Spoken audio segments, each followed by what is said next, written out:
Remue ménage. Remue ménage.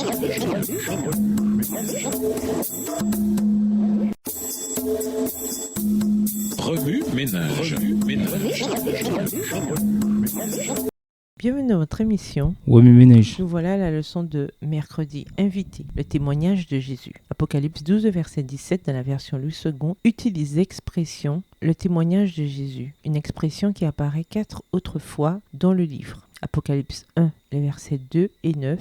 Apocalypse 19, le verset 10 et Apocalypse 20, le verset 4 dans la version Louis II et qui pourrait grammaticalement être traduite de deux façons. Il peut s'agir soit du témoignage concernant Jésus, c'est-à-dire ce dont les chrétiens témoignent au sujet de Jésus, soit du témoignage de Jésus, c'est-à-dire ce dont Jésus témoigne à son Église par l'intermédiaire de sa parole. Lorsque nous examinons chacune des fois où cette expression est utilisée dans l'Apocalypse, la dernière option semble la plus plausible. Il s'agit d'un témoignage de Jésus à son Église. Dans Apocalypse 1, les versets 1 et 2, version Louis II, l'expression témoignage de Jésus-Christ décrit une révélation que Jésus a donnée à l'apôtre Jean, qui a témoigné aux 7 églises des choses qui doivent arriver bientôt. Apocalypse 1, verset 1. Le livre de l'Apocalypse révèle la pensée du Christ concernant les événements futurs. Apocalypse 19, verset 10 dit que le témoignage de Jésus, c'est l'esprit de prophétie. Les personnes qui reçoivent cet esprit de prophétie dans ce verset sont les frères, un terme que l'Apocalypse utilisera plus tard pour désigner les prophètes. Apocalypse 22, verset 9. En d'autres termes, le témoignage de Jésus, c'est l'esprit de prophétie donné aux prophètes. Le message prophétique donne à l'Église une image plus claire de l'esprit du cœur et des projets de Jésus pour l'avenir.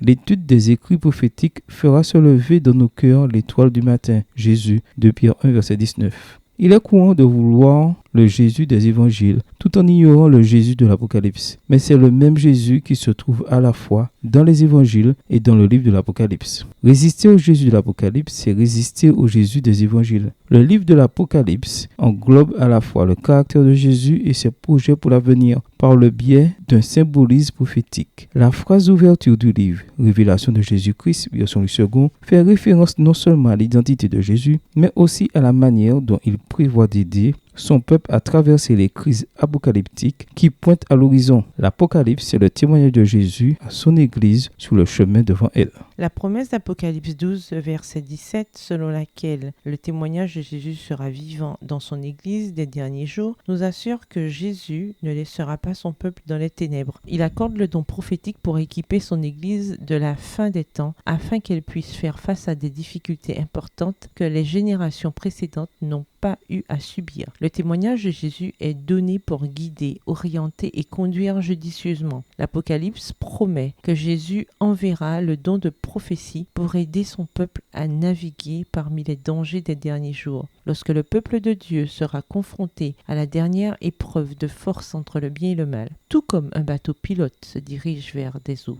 plus profondes, où la côte est particulièrement rocheuse et dangereuse, à la rencontre d'un plus grand navire pour le guider en toute sécurité vers le port. De même, Jésus donne un aperçu prophétique pour guider en toute sécurité le navire figuratif de l'Église vers le port, alors que la seconde venue est imminente.